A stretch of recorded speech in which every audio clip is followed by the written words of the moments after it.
இந்த வீடியோவில் நம்ம வாழைப்பூ பொரியல் எப்படி செய்யறதுன்னு பார்க்கலாம். வாழைப்பூக்குள்ளே இருக்கிற இந்த குச்சி மாதிரி இருக்க பகுதியும் ஒரு பேப்பர் மாதிரி ஒரு பார்ட் இருக்கும், இந்த ரெண்டையும் ரிமூவ் பண்ணிடுங்க.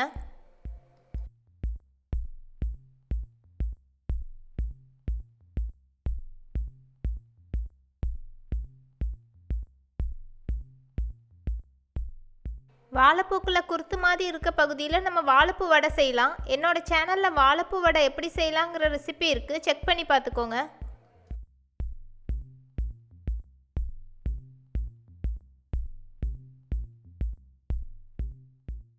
வாழைப்பூ எல்லாத்தையும் நல்லா வாஷ் பண்ணிவிட்டு சின்ன சின்ன பீஸாக கட் பண்ணி எடுத்துக்கோங்க. பொரியலுக்கு தேவையான அளவு சின்ன வெங்காயத்தை நறுக்கி எடுத்துக்கோங்க. கொஞ்சமாக தேங்காய், 1 ஸ்பூன் அளவு பெருஞ்சீரகம், காரத்துக்கு ஏற்ற மாதிரி 2 காஞ்ச மிளகாய், இது எல்லாத்தையும் தண்ணி சேர்க்காம நல்லா அரைச்சி எடுத்துக்கோங்க.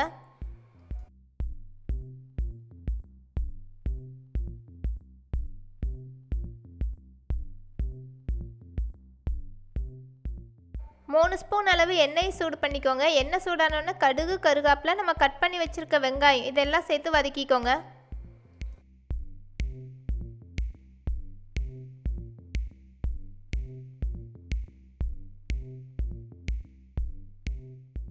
இப்போ நம்ம கட் பண்ணி வச்சுருக்க வாழைப்பூவை சேர்த்துக்கோங்க. பொரியலுக்கு தேவையான அளவு உப்பு சேர்த்து நல்லா கிளறி விட்டுக்கோங்க.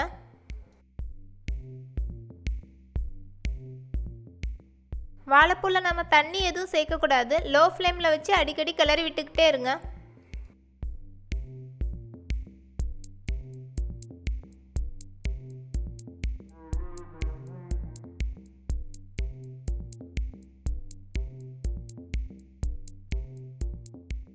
அடுத்தது தேங்காய், காஞ்ச மிளகாய், பெருஞ்சீரகம் இந்த 3 அரைச்சி வச்சுருக்கோம், அதை சேர்த்துக்கலாம். நான் 2 காஞ்ச மிளகாய் சேர்த்துருக்கேன். உங்களுக்கு காரம் அதிகம் வேணும்னா எக்ஸ்ட்ரா கொஞ்சம் காஞ்ச மிளகாய் சேர்த்துக்கோங்க.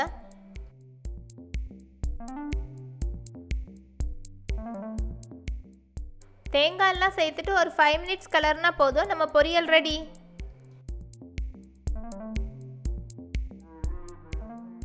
நீங்களும் இதே போல் வாழைப்பூ பொரியல் ட்ரை பண்ணி பாருங்கள். இந்த வீடியோ உங்களுக்கு பிடிச்சிருந்துன்னா லைக், ஷேர், சப்ஸ்கிரைப் பண்ணுங்கள்.